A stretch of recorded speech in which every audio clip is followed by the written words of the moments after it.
Mackenzie Johnston with Tri-State Livestock News, bringing you discussions concerning fair cattle markets.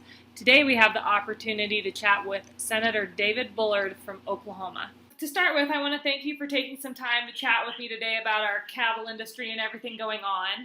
Sure. Can you tell me a little bit about yourself and your involvement within the cattle industry? Well, I come from a long line of cattlemen. My grandfather ran a ranch down here, one of the bigger ranches in Bryan County, for a gentleman named Corliss Curry. So I've been around it my whole life. I live in a very agricultural-minded state, part of the state, especially when it comes to beef. And so, you know, a lot of that, I'm listening to a lot of the people who are here in my district who are very concerned. I read a statistic not too long ago that said that 1 in every 24 cattlemen this last year dropped out and quit ranching or declared bankruptcy. And so that's an alarming number when you start looking at how many people aren't doing it. You know, we're a state built on that. That's one of our main economic engines in Oklahoma. And so that brought up some great concern to me that we've got a problem going on, and I get that there's an ebb and flow in the cattle industry and the meat packing industry. You know, if you'd have gone back 8 years ago, you'd have probably found that the meat packing industry was struggling. But right now, the last many years, it's been that the producers are the ones that are getting hit the hardest, and they're getting hit too hard.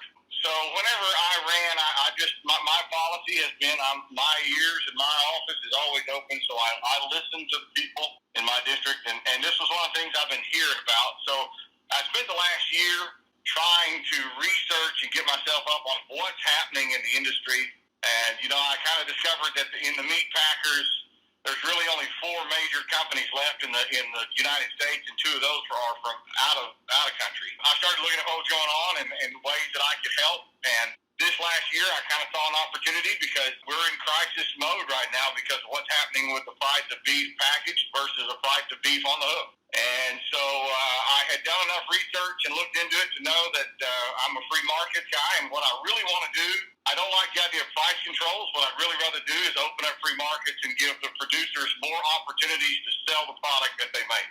So we started trying to open up those state-exempted facilities and state-inspected facilities to be able to sell more of that beef in retail and direct to restaurants, both producer and processors. That was what our goal was. Now, my language was a lot heavier than what it came out of it. What came out of that language was a compromise to get the bill across the finish line. I really wanted to be able to say that if it's Oklahoma beef, born, raised, processed, and consumed in Oklahoma, then I really don't think that the USDA has a whole lot to say about Oklahoma. That now, if we start crossing state lines, then I see the interstate commerce issue. You know, you've got to have some different levels there if it's going to cross state lines. But that beef is going to stay inside the state, intrastate only, then I think we have a lot more to say about that than what we're being told right now. The bill you're seeing is a compromise. We put in there that there had to be a deal reached with the Oklahoma Department of Ag and the USDA, which is really going to hinder what we can do. And that's the worst part about that bill that I don't like. What do you think are the major issues standing in the way of fair cattle markets today? Well, we have a trust. In our major cattle or packing plants, we have an obvious trust. When you only have 4 major packing plants and the USDA won't let go of it and let other smaller plants sell retail, then what you have is a government-created trust. And that's the biggest issue. Our producers need to be able to sell their product either in an auction, if they choose, or they need to be able to have it processed and sell their product to people out and abroad. So anytime you have a trust, you're going to have a lopsided price scale. And that's what we have. I mean, when you go back and look at things like Standard Oil and some of those other companies that were going on during the Gilded Age and the early 1900s, you saw a lopsided price scale because they controlled the markets on the railroads, on oil, on steel. And now we have something very similar to that with our beef processing. Can you elaborate a little bit on the task force group that you and Representative Justin Humphrey are putting together? This kind of came out of the idea that After a bill has been written and passed, still have the rule promulgation, and bills can be basically rendered useless.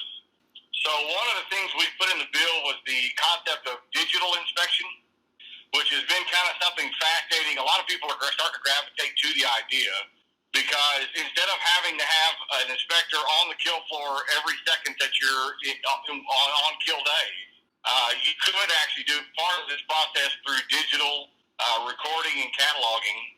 And so that's one of the things I put in the bill was that I wanted to promulgate rules to allow the Department of Ag to promulgate rules on how digital inspection would work. What are going to be the rules that they would have to abide by, that we don't sacrifice safety or quality, but we still allow more state inspections to come out because we're using, thinking outside the box a bit. The task force is designed to get real input from people who are in the business and the professionals. I'm not a professional cattle producer, but I'm smart enough to go look at people who are and say, how do you want it to look? And JJ is a cattle producer, but JJ is also intelligent enough to back up and say, processors and producers need to have a say in how these rules look and how we want this to look in Oklahoma. If for some reason these tough economic times don't turn around and these cattle markets don't turn around for our producers, our cattle producers, what do you see happening to the American cattle producer? I think it'll be all industrial ag, and we won't have any small-time cattle production anymore, which is going to do nothing but drive the price completely up. A lot of what we have in Oklahoma, and I don't know how this lies out in the rest of the country, but I'm willing to bet it's similar, is we have a lot of supplemental cattle producers in Oklahoma. Small time. My father-in-law runs about 40, 50 head of cows. But he was a bricklayer his whole life, and then he taught masonry at the prison here until he retired. Well, cattle is a supplemental income for him. A lot of our teachers and educators are also part-time cattle producers just to try and make extra money. And they can't survive in this market. They will strangle out in the next 5 to 6 years, maybe a little bit longer than that, if we don't do something to try and free it up where they can make a profit at a small margin. I foresee that if we don't do something to try and free the markets back up, that we will see the supplemental farmers will go out of business, and it'll be a rarity to see somebody who uses ranching in a small supplemental form. If you could sum it up into one sentence, what does the cattle industry need most today? Cattle industry needs free markets. They need open and free markets, and they need a government to protect them from the trusts. That's the biggest need that has to happen. If we don't end the trust and bring back a free market system where we have lots and lots of producers who can produce that beef or process that beef for you. So we really need somebody to protect the free markets and to protect the small-time cattle producer, and the only way to do that is just opening up free markets. That's why I don't like the idea of caps and setting earning limits and things like that. That's not a free market concept. The free market concept says that more people ought to be able to process beef if they want. But in order to do that, they've got to be able to make a profit. And I want them to make money, and lots of money, off of processing cattle. And I want producers, small-time or industrial, to be able to make lots of money off of their beef production. And the only way you do that is just open up free markets and make sure that they're protected. Do you have any closing statements you'd like to make? What we passed in Oklahoma is the tip of the iceberg. For anyone who thinks that one bill is going to be an end-all silver bullet to cure what's going on in beef production in America, they're missing what's happening to beef producers and beef processors. And so what I want to do is make sure that we've gained a bit of momentum, but we don't want to lose that momentum. And what we really need is for the U.S.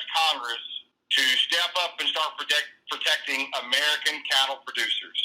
And to do that, we're going to have to change and amend the Meat Inspection Act to start opening up free markets.